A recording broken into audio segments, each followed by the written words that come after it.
Hello everybody, day one of Banjo. First of all, probably the first thing to say is a big thank you to everyone that contributed to the banjo that I now have. Thank you very much. And in particular, a very big thank you to Hugh Morgan. I mention him in particular because he probably will not be watching this, but if you see him, do mention it to him. Big thank you to Hugh for his help in particular. So the banjo, which a number of people have very kindly bought me, is this thing over here. I'll just reach it over here. There it is. This is it. There you go. It looks like this. Okay. 5-string banjo, as you can see.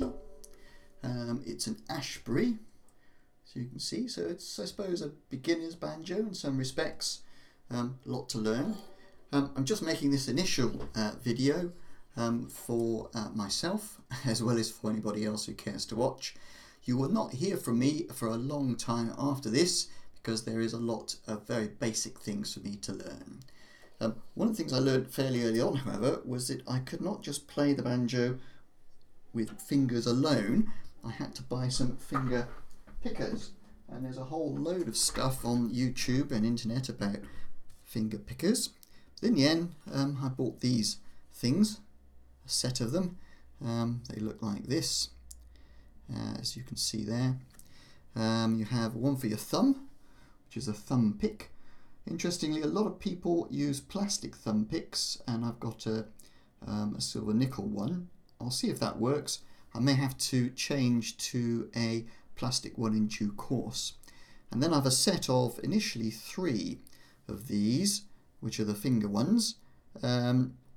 In practice, you only need the 2, of course, so that's the thumb pick and 2 finger picks. The other thing I learned fairly early on, which is not obvious until you start looking into it, is that the most natural thing in the world to do with this finger pick is to put it on your finger like that, as if it were an extended nail. But in fact, that's wholly incorrect. The right way to put it on your finger, apparently, is what you might think is upside down. In other words, like that. And anyone who knows anything about banjo will say, yes, that's so obvious. Why didn't you know that at the beginning? The answer is, I didn't. And then what you have to do, and you buy these things, is you have to bend them to shape.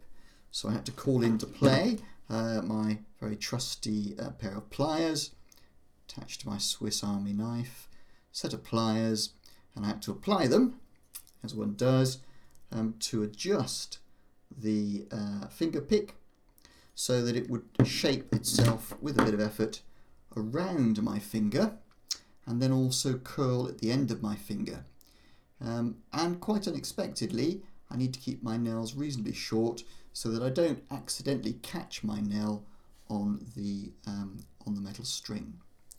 So that's 2 finger picks and 1 thumb pick, which looks, when I get it on, like this.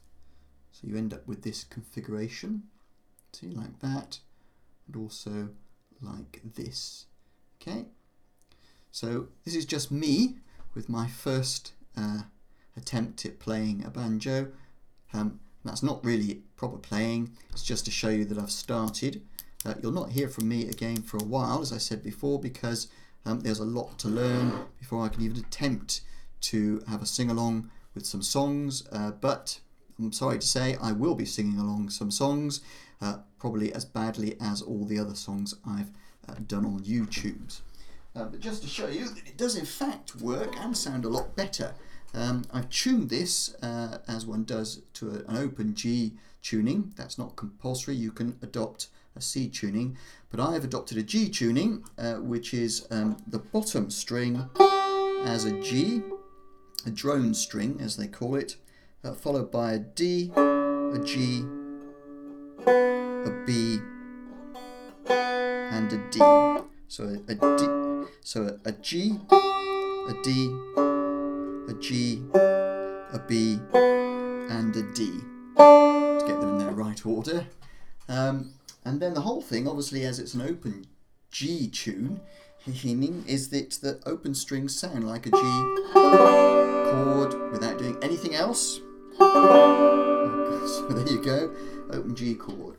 And then just to give you one or two others, so we have a C chord, and then an F, which sounds like this.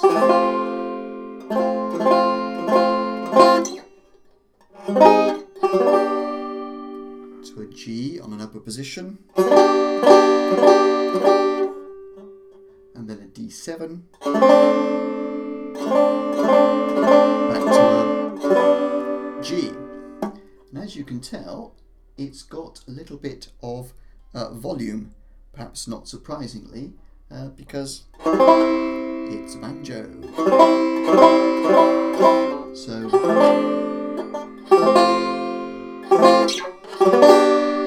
that's probably about all I can do at the moment, and with a bit of practice I'll try and do a little bit more of the clever stuff with the finger picks and come back to you at a later video. In the meantime, I'll be adding a couple of extra ukulele YouTubes just for fun, and in the meantime, it's bye for now.